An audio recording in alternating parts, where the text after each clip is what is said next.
మోదీ నెలకు 1,00,000 కోట్లు అప్పు చేస్తున్నాడు. ఆంధ్రప్రదేశ్ తెలంగాణలో 10 లక్షల కోట్లు అప్పు, వడ్డీ కట్టలేని పరిస్థితి.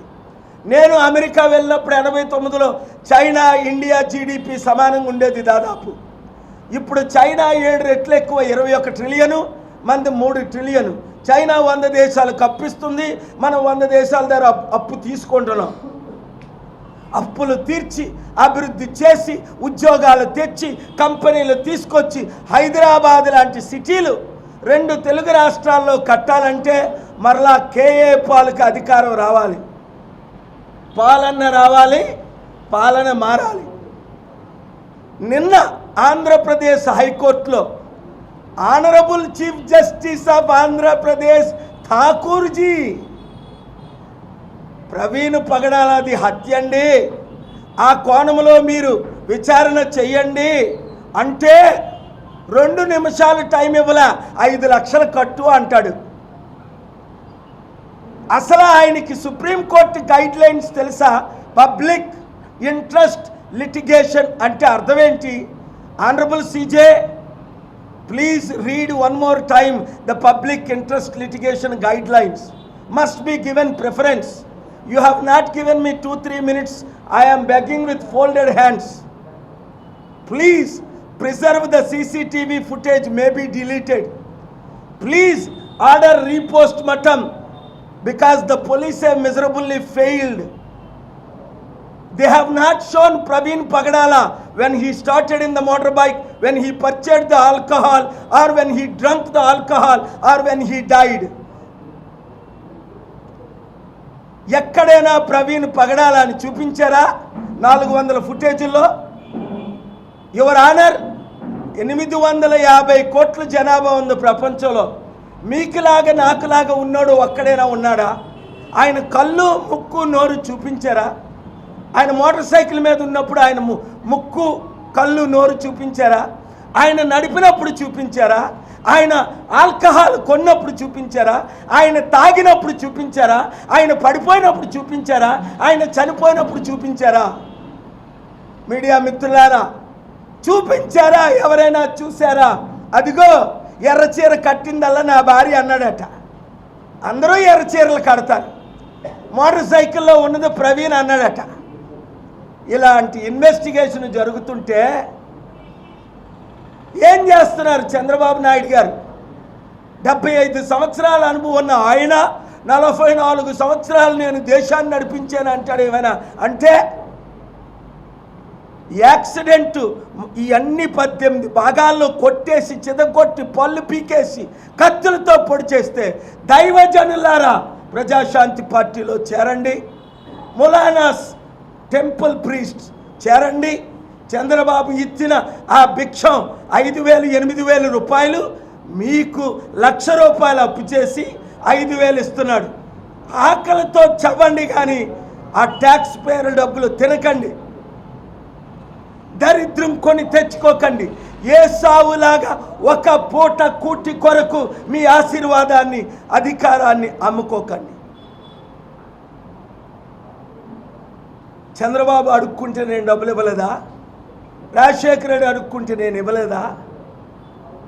సోనియా గాంధీ అడుక్కుంటే నేను ఇవ్వలేదా? కేసీఆర్ అడుక్కుంటే నేను ఇవ్వలేదా? నరేంద్ర మోదీకి నేను ఇవ్వలేదా? అందరికీ ఇచ్చే ఈ చేతులు ఆర్టీటీకి అధికారం తీసుకొస్తా. మీడియా మిత్రులారా, 2 కార్లు పెట్టండి, ఆర్టీటీ బోర్డు మెంబర్స్ అందరినీ తీసుకొని రండి. హైదరాబాద్ రేపు శుక్రవారం కానీ శనివారం కానీ అన్ని ఖర్చులు నేనే పెడతా. కామారెడ్డి పెట్టినట్లు మా హైదరాబాద్ ఆఫీసులో వారిని కలుస్తా.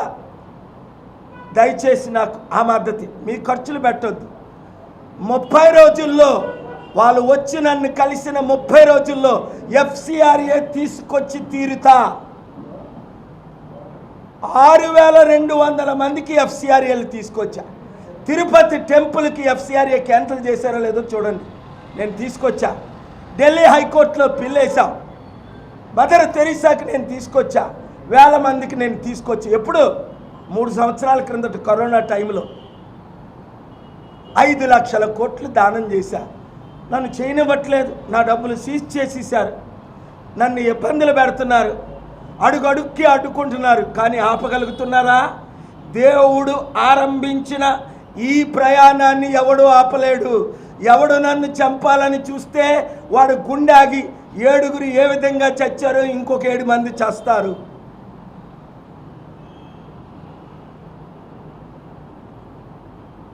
నా బహుజనుల కొరకు ప్రాణం పెట్టడానికి సిద్ధంగా ఉన్నాను. కనుక నేను ప్రవీణ్ పగడాలది విచారణ చేయమంటే 5 లక్షలు కట్టాలట.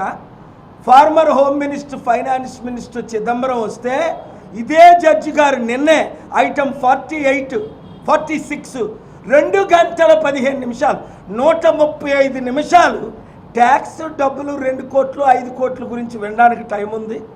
ఇండియా ఇమేజ్ని, ఒక దైవజనుడిని అన్యాయంగా చంపేశారని అందరూ అంటున్నారు. వాళ్ళ ఫ్యామిలీ మెంబర్ ఎవరైనా వచ్చారా అని అడిగారు. ఫ్యామిలీ మెంబర్ ఎవరు వస్తారు? వాళ్ళకి ఫోన్ చేసి జడిపించి మీరు దేశ విదేశాలు వెళ్ళిపోండి అని భయపెడుతుంటే ఫ్యామిలీ మెంబర్ వస్తారా? ధైర్యం ఉన్న కేఏ పాల్ వచ్చాడు. అయినా ఫ్యామిలీ మెంబర్ ఎందుకు కేసు వేయాలి? మీ తరపుని నేను కేసు వేయకూడదా? సుప్రీంకోర్టు గైడ్ లైన్స్ ప్రకారం ఆర్డర్స్ తేలేదా? తగ్గేదేలే. Thank you very much. God bless you.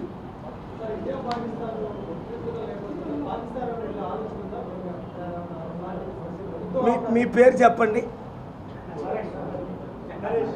Naresh గారు, తమ్ముడు నరేష్ తమ్ముడు.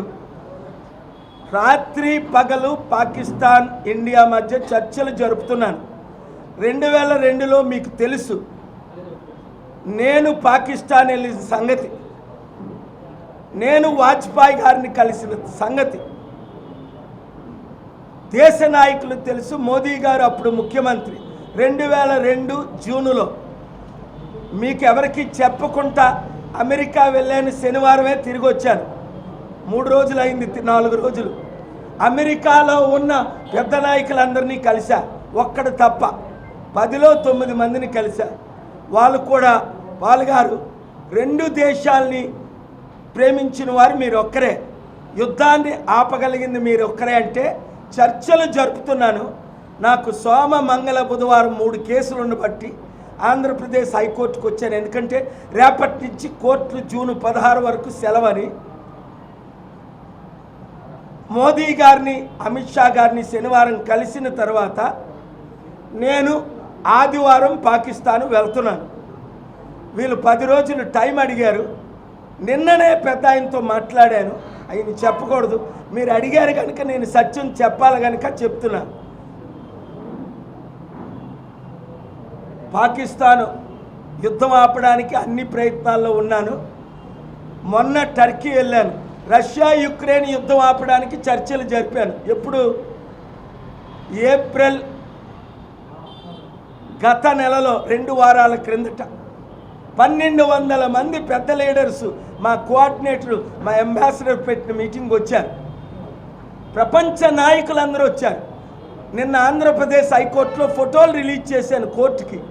ఇదిగోండి, వీరందరూ ప్రవీణ్ పగడాల గురించి అడుగుతున్నారు, మణిపూర్లో జరిగిన హత్యల గురించి అడుగుతున్నారు. నిన్న కోర్టుకి కాపీలు ఇచ్చారు. ఇంకా అంతకంటే రుజువులు ఏం చేయాలి? మోదీ గారికి పంపించా.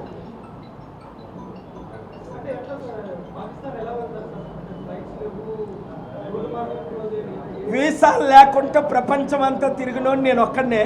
ఇప్పుడున్న కిరణ్ రిజిజుని అడగండి, ఇప్పుడున్న మినిస్టర్ని రూపాలా గారిని అడగండి. నాతో పాటు దాదాపు ఒక 150 మంది ఎంపీలని వీసాలు లేకుండా సిరియా, లిబియా, ఇరాక్, ఇరాన్ వీసాలు లేకుండా నా ఫ్లైట్లో తీసుకెళ్ళా. అప్పుడే నేను చెప్పనది, ఎందుకంటే అక్కడి నుంచి ప్రోటోకాల్, నన్ను ఎవరిని తీసుకొని రమ్మంటే వారిని తీసుకొని వెళ్తాను. ఫోన్లోనే యుద్ధం ఆగితే, ఎందుకంటే ఇప్పుడు ఇండియా స్ట్రైక్ చేసింది, మేము స్ట్రైక్ చేస్తామని అంటున్నారు. హైదరాబాద్ని, విశాఖపట్నాన్ని, ఢిల్లీని, ముంబైని, చెన్నైని 6 సిటీల్ని